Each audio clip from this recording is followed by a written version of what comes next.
Bueno, la primera cuestión es saber qué es la confesión. Si tuviésemos que buscar una imagen, ¿no? que pusiese en gráfico la realidad de la confesión, me parece que sería muy oportuno la del abrazo. La confesión es un abrazo entre el hombre y el Dios que Cristo nos presenta y nos dice que es un Padre. El hombre que conoce su pecado, es consciente de haber realizado actos libres en los que ha elegido el mal, la no verdad, la fealdad. Ese hombre herido se presenta a su Padre diciéndole que le gustaría recibir su perdón, que aquella realidad negativa, que aquella culpa no existiese. Lo que no es fácil imaginar es la potencia de ese abrazo. Cuando uno piensa por ejemplo, en un submarino, en un objeto introducido a muchos metros de profundidad, la presión que ejerce el agua sobre aquel objeto es tremenda. Cualquier fisura, ¿no?, que presentase una juntura de dos piezas de ese submarino sería suficiente para que el mar entrase allí por la fuerza que ejerce sobre todos sus puntos. El amor de Dios es potente, es poderoso, está siempre alrededor del hombre, con sed del hombre, buscando al hombre, y en el momento en el que el hombre presenta la más mínima fisura, es decir, yo quiero vivir con Dios, yo quiero compartir mi vida con Dios, yo quiero estar unido a Él, Dios lo aprovecha para inundar el corazón humano. Cuando Jesucristo resucita, se presenta a los apóstoles y lo primero que les dice es paz. Pero en segundo lugar les dice, id y perdonad los pecados, aquello que vosotros retengáis quedará retenido en el cielo, lo que desatéis quedará desatado en el cielo. Lo que Cristo les da es el poder del perdón, se lo entrega a los apóstoles, a la Iglesia, para que ella lo gestione. Pero quien perdona es Cristo. Y Él está aquí, pero no físicamente. Y entonces, a través de su cuerpo místico, de su cuerpo que es la Iglesia, Él quiere que su boca, su aliento, sus oídos escuchen y den la paz, el perdón y la curación a cada uno de los hombres que se acerca a Él. Benedicto XVI, en este libro, Dios y el mundo, afronta uno de los desafíos que se le echan a los que se presenta el cristianismo. Muchas veces se ha dicho que la presión que ejerce la Iglesia sobre las conciencias es dañina. Y sin embargo, el Santo Padre dice es posible que se den abusos de sentimientos de culpa, pero dice lo peor sería la extinción de la capacidad de percibir la culpa. Y entonces busca un ejemplo que es muy claro. Eso era lo que perseguía la educación nazi. Creían poder asesinar, como decía Himmler, y sin embargo seguir siendo decentes. Y entonces subraya la consecuencia. Y así se pisoteó toda la conciencia humana y se pervirtió a la persona. Aquello que realmente daña al ser espiritual del hombre no es tanto el conocimiento de sus culpas como el desconocimiento de ellas, porque machacaría su conciencia, la anularía y la despersonalizaría. No pocas veces algunas personas al encontrarse, al escuchar la confesión que vivimos los cristianos, han dicho, bueno, pero entonces el cristiano es un chollo, la confesión es un chollo. Llegas, haces lo que quieres y en un momento tabula rasa, empezar borrón y cuenta nueva. Y yo muchas veces les contesto, la confesión no es un chollo, lo que es un chollo es este Dios del que Cristo nos ha hablado. Automático no es, le costó a Cristo dar su sangre, dar su vida, pero no le importa sufrir lo que sea con tal de poder recuperar a cada uno de sus hijos. Tradicionalmente la Iglesia habla de 5 pasos para hacer una buena confesión. El primero de ellos es el del examen de conciencia. Cuando el hombre se presenta ante su conciencia, muchas veces puede haber perdido la nitidez, ¿no?, de aquello que es bueno y que es malo. Puede haber perdido de algún modo la noción, ¿no?, o la sensibilidad, el olfato, ¿no?, para captar dónde se encierra bondad y maldad en su obrar. Y por eso la Iglesia siempre ha sido partidaria de ofrecer exámenes de conciencia. Los exámenes de conciencia son como formadores de la conciencia, esos despertadores que siempre te dicen aquello que está por el camino bueno y aquello que sin embargo se ha desviado. El segundo de los pasos es el dolor de los pecados.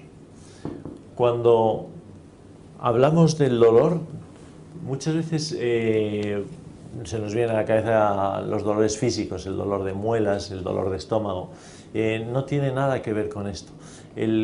Una manera de hacer sufrir a una madre podría ser, por ejemplo, el de, si yo la pongo en una sala separada en dos ambientes por un cristal, y en uno de los lados le pongo a ella y en el otro me pongo yo. Si saco un cuchillo y empiezo a cortarme el dedo pulgar, poco a poco, veré que los gritos de mi madre son de horror, son terroríficos, porque le estaría doliendo muchísimo que yo me cortase el dedo. Realmente a ella no le estoy haciendo nada. Pues algo así ocurre con Dios. Cuando nosotros hacemos alguna acción que hace daño a nosotros mismos, a Dios le duele. Cuando hacemos una acción que hace daño a otra persona, también le duele. Cuando realizamos una acción que le hace daño a él directamente y que le ofende a él también. Entonces, ¿qué dolor hace falta para confesarse bien? Pues el de la conciencia del dolor que yo he causado en Dios. Aunque también existe un dolor más imperfecto, como es el del temor al castigo, el temor a vivir eternamente sin Dios en la soledad, y entonces ese también es digno, porque cualquier resquicio que nosotros hablamos es suficiente para que Dios nos conceda su perdón. El tercer paso es el propósito de la enmienda. Cuando uno se confiesa, tiene la idea de rehacer su vida de acuerdo con las enseñanzas de Jesucristo. Pero eso no quiere decir, y todos tenemos experiencia, que en un día, en una semana, en unas horas yo vaya a cambiar completamente de conducta. No, hay hábitos, hay fuerzas que muchas veces no son más fuertes que yo. El propósito de la enmienda sencillamente consiste en decir, yo quiero al final del camino llegar a adecuar mi vida exactamente a las enseñanzas de Jesucristo. No sé si ahora podré, pero mi intención es ir en esa dirección. Yo quiero rehacer, yo quiero cambiar, y entonces por eso pido perdón al Señor, para que con su ayuda ser más capaz. El cuarto paso es el de decir los pecados al confesor, confesarse. Aquí subrayaría dos cosas. Una, que es normal que habitualmente nos confesemos de las mismas cosas, igual que el cuerpo suele enfermar habitualmente de las mismas cosas, porque tiene sus puntos débiles físicos. El alma también tiene sus puntos débiles, y es frecuente que pida perdón a Dios habitualmente de unas cosas que se parecen o que se llaman con el mismo nombre. Pero de la misma manera que yo compro todos los días una barra de pan, pero el pan que compro es distinto, aquello de lo que pido perdón a Dios en cada ocasión son realidades distintas. Y por otro lado, el de la exigencia de decir todo. Cuando yo me pongo delante de Dios, digo, Dios mío, esta es mi situación, esta es mi vida, esta es el empleo de la libertad que yo he realizado, y yo lo que quiero es pedirte perdón. Va implícito que mi voluntad es presentarle todo mi pecado, para que Él me conceda todo su perdón. Ir y ocultar alguna de las acciones pues sería un contrasentido, y por eso no solo Dios no nos podría perdonar, sino que además se esconde como cierta burla de Dios. Vengo para decirte todo, pero no te lo digo. El último paso, cumplir la penitencia.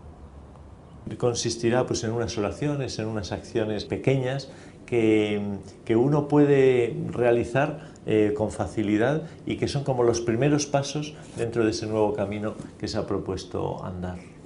Estos 5 pasos siempre han estado presentes en la confesión. Luego el orden ha ido variando. Por ejemplo, la penitencia había que cumplirla antes de recibir el perdón, antes de la absolución.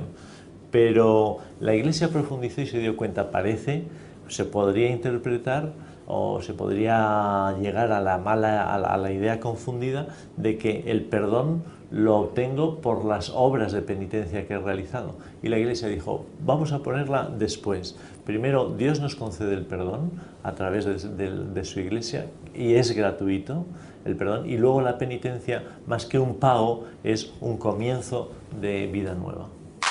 ¿Quién ha inventado los pecados? ¿Quién ha hecho la lista, el elenco de lo que es bueno y lo que es malo, lo que es grave y lo que es leve?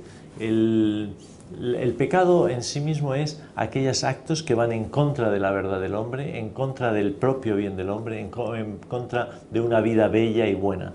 Los 10 mandamientos recogen esta moral natural, ¿no?, que está inscrita en el corazón del hombre. De todas formas, en San Pablo, cuando escribe a sus comunidades, distingue entre aquellos pecados que quitan la vida, aquellos que producen la muerte, y aquellos que no producen la muerte.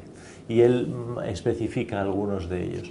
Y la Iglesia no ha hecho más que continuar con esa tradición, con esa enseñanza de Pablo, y igual que en la vida humana. Hay actos que rompen la relación con una persona, entre padre e hijo, entre un matrimonio, entre amigos, y actos que sencillamente ensucian la relación, pero que no la rompen. Esos son los pecados mortales y lo que la Iglesia llama los pecados veniales. Y llega la cuestión de ¿y cómo confesarnos? No hace falta aprender a confesarse, podríamos decir, en cuanto a la formalidad. Lo importante es toda la conversión interior. Basta con encontrar un sacerdote, un confesionario y decir, oiga, me quiero confesar. Y entonces ya allí surge una conversación en la que el sacerdote nos va acompañando y nos va ayudando. De todas formas, si uno quiere ir con más seguridad, lo clásico, la forma establecida es un saludo cristiano, que suele ser en Ave María Purísima, y el sacerdote contesta sin pecado concebida. A continuación uno dice el tiempo que hace que se confesó, pues hace tanto tiempo, mi última confesión fue en tal momento, y le quiero pedir perdón a Dios y dice las cosas de las que se arrepiente y que quiere pedir perdón a Dios. Una vez ha terminado, el sacerdote, bueno, otra posibilidad es que uno le diga al sacerdote, no le importa preguntarme, y así me ayuda usted a ir haciendo el examen o a ir diciendo las cosas. Una vez termina, pues el sacerdote da unos consejos, unas pautas que puedan ayudar, que quieren ser, bueno, de acogida y de fuerza y de medicina. Y luego, por último, le impone una penitencia que suele ser algún acto, oración sencilla para rehacer la nueva vida. ¿Y qué dificultades se nos pueden presentar para confesarnos? Me parece que la principal dificultad que puede surgir, y que surge de hecho, es la incapacidad nuestra para entender el enorme amor de Dios por nosotros, el enorme interés y la misericordia suya que no le importa nada más que poder estar junto a cada uno de sus hijos. Recuerdo una imagen que ponía Santo Tomás de Aquino. Decía que todos los pecados de todos los hombres, de todos los tiempos, en todo el planeta, todos ellos en comparación con el amor de Dios, la misericordia y la potencia del amor de Dios, venían a ser como un grano de arena y una montaña. Todo nuestro mal es como un grano de arena al lado de la bondad y del amor de Dios, que vendría a ser como una enorme sierra montañosa.